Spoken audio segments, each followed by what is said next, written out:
കൊച്ചിയിൽ നടക്കുന്ന ഇൻവെസ്റ്റ് കേരള ആഗോള നിക്ഷേപ ഉച്ചകോടിയിൽ വമ്പൻ പ്രഖ്യാപനവുമായി നിക്ഷേപകർ 40,000 കോടി രൂപയുടെ നിക്ഷേപമാണ് ഇതുവരെ പ്രഖ്യാപിച്ചത്. ടാറ്റ ഗ്രൂപ്പും ഷറഫ് ഗ്രൂപ്പും കേരളത്തിൽ നിക്ഷേപം നടത്തുമെന്ന് അറിയിച്ചിട്ടുണ്ട്. നിക്ഷേപങ്ങളുടെ വിശദാംശങ്ങൾ വൈകിട്ട് മന്ത്രി പി രാജീവ് വിശദീകരിക്കും. ഉച്ചകോടി ഇന്ന് സമാപിക്കും.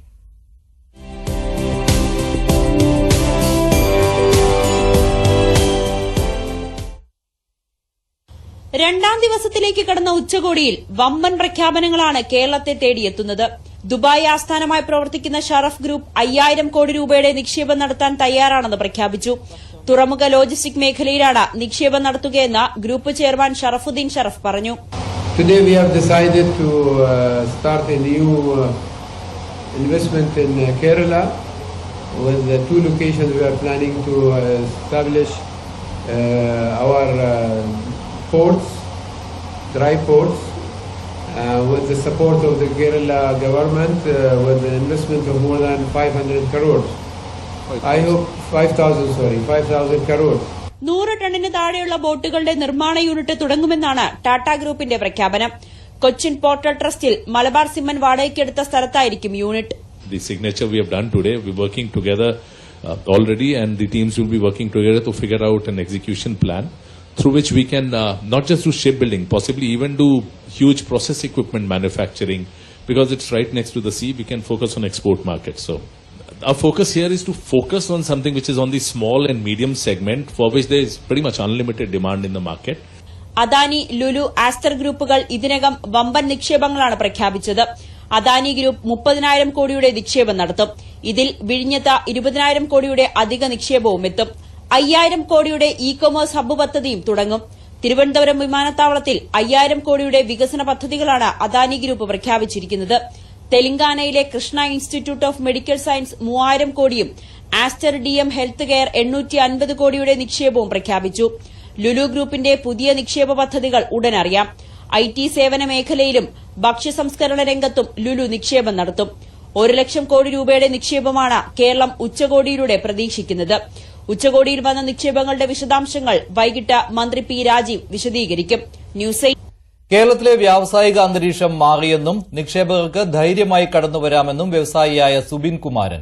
അമേരിക്കയിലും ഗൾഫ് മേഖലയിലും ഷിപ്പിംഗ് ലോജിസ്റ്റിക് കമ്പനി നടത്തുകയാണ് സുബിൻ. വിഴിഞ്ഞം കേന്ദ്രീകരിച്ചാണ് സുബിന്റെ കമ്പനിയായ കിയാൻ ഇന്റർനാഷണൽ ലോജിസ്റ്റിക്സ് നിക്ഷേപം നടത്തുക. US നിന്നുള്ള നിക്ഷേപകൻ, അദ്ദേഹം മലയാളിയാണ്, സുബിൻ കുമാരൻ, അദ്ദേഹം ചേരുന്നു. നമ്മൾ കഴിഞ്ഞ കുറച്ച് നാളുകളായിട്ട് ഷിപ്പിംഗ് ഇൻഡസ്ട്രിയിൽ നമ്മൾ ഇൻവെസ്റ്റ് ചെയ്തു വരുന്നു. നമ്മൾ ഏറ്റവും കൂടുതൽ ആളുകൾ വർക്ക് ചെയ്യുന്ന ഒരു മേഖലയാണ് ഈ ലോജിസ്റ്റിക്സ്. അതിന്റെ ഒരു സാധ്യതകൾ നമ്മൾ തിരിച്ചറിയേണ്ടതുണ്ട്. പൊതുവിൽ കേരളത്തെക്കുറിച്ച് പറയുമ്പോൾ ഒരുപാട് വിഷയങ്ങൾ പറയുന്നത്, ലേബർ വിഷയങ്ങൾ പറയാറുണ്ട്, സമരങ്ങൾ വരാറുണ്ട്, അങ്ങനെ പല അന്തരീക്ഷം, പ്രത്യേകിച്ച് ചുവപ്പ് നാട എന്നെല്ലാം തന്നെ വിശേഷിപ്പിക്കുന്നു. അപ്പോൾ ഈ ഒരു അന്തരീക്ഷത്തിൽ കേരളത്തിൽ ഇൻവെസ്റ്റ് ചെയ്യാൻ അങ്ങനെ ഒരു ഭയം തോന്നുന്നുണ്ട്. എന്താണ് എന്റെ കൂടെ ഹ്യൂസ്റ്റണിൽ നിന്ന് ഞങ്ങളൊരു ടീം തന്നെയാണ് ഇവിടെ എല്ലാ ഓയിൽ ഫീൽഡിൽ ഇൻഡസ്ട്രിയിലൊക്കെ ഇൻവെസ്റ്റ് ചെയ്യുന്നവരാ. ഇവര് ഈ ഒരു ബിസിനസ് മീറ്റ്, ഇങ്ങനെയുള്ള ബിസിനസ് മീറ്റ് വന്നപ്പോൾ ആദ്യം തന്നെ നമ്മൾ ഇതിനകത്ത് റിക്വസ്റ്റ് ചെയ്തു. നമ്മൾ ഇതുവരെ അങ്ങനെ ഒരു പ്രോബ്ലം നമ്മൾ മുന്നിൽ കണ്ടിട്ടില്ല. നമ്മൾ ആവശ്യമുള്ള പ്രൊഫഷണൽസിന് കിട്ടുന്ന ഒരു സ്ഥലം ഇതാണ്. ഇപ്പോൾ IT മേഖലയിലായാലും നല്ല ക്വാളിഫൈഡ് ആയിട്ടുള്ള ആളുകളെ നമുക്ക് എപ്പോഴും നല്ലൊരു കമ്പനിക്ക് റൺ ചെയ്യാൻ നല്ല വർക്കേഴ്സ് അല്ലെ കൊളീഗ്സ് വേണം. അതിനുള്ള ബെസ്റ്റ് സ്ഥലം നമ്മുടെ കേരളമാണ്. ആയാലും അദ്ദേഹത്തിന്റെ വാക്കുകളിൽ വലിയ പ്രതീക്ഷയും എല്ലാം തന്നെയാണ്. കാരണം ആത്മവിശ്വാസത്തോടെ കടന്നു വരാം കേരളത്തിലേക്ക് എന്ന് അദ്ദേഹം സൂചിപ്പിക്കുകയും ചെയ്യുന്നു. കൊച്ചിയിൽ നിന്ന് ക്യാമറമാൻ ധനേഷൊപ്പം ഡാനി പോൾ, ന്യൂസ് 18. 100 ടണ്ണിന് താഴെയുള്ള ബോട്ടുകളുടെ നിർമ്മാണ യൂണിറ്റ് തുടങ്ങുമെന്നാണ് ടാറ്റ ഗ്രൂപ്പിന്റെ പ്രഖ്യാപനം. കൊച്ചിൻ പോർട്ട് ട്രസ്റ്റിൽ മലബാർ സിമന്റ്സ് വാടകയ്ക്കെടുത്ത സ്ഥലത്തായിരിക്കും യൂണിറ്റെന്നും ടാറ്റ പ്രതിനിധികൾ അറിയിച്ചു.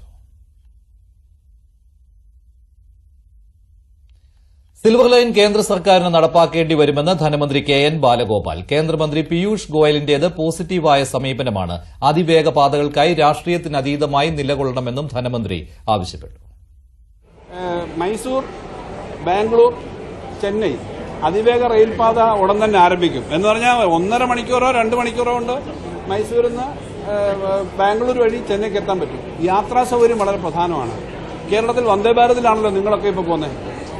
ഒരു പോസിറ്റീവായ സമീപനമാണ് ഇന്നലെ കേന്ദ്രമന്ത്രി പറഞ്ഞത്. കാരണം ഇന്ത്യയിലെ പല സംസ്ഥാനങ്ങളെയും ബന്ധിപ്പിക്കുന്ന തരത്തിലേക്കുള്ള അതിവേഗ ട്രെയിനുകൾ ആവശ്യമാണെന്നുള്ള തിരിച്ചറിവിലേക്ക് രാഷ്ട്രീയത്തിന് അതീതമായി അത്തരം കാര്യങ്ങൾ തുറന്നു പറയാൻ പ്രതിപക്ഷവും ഭരണപക്ഷവും എല്ലാം തയ്യാറാവണം. അത് നമുക്കും നമ്മുടെ ഭാവി തലമുറയ്ക്കും ബെനിഫിറ്റ് ചെയ്യുന്ന കാര്യമാണ്. നമുക്ക് വേണ്ടി മാത്രമല്ല നമ്മൾ ഈ പ്രവർത്തിക്കുന്നത്.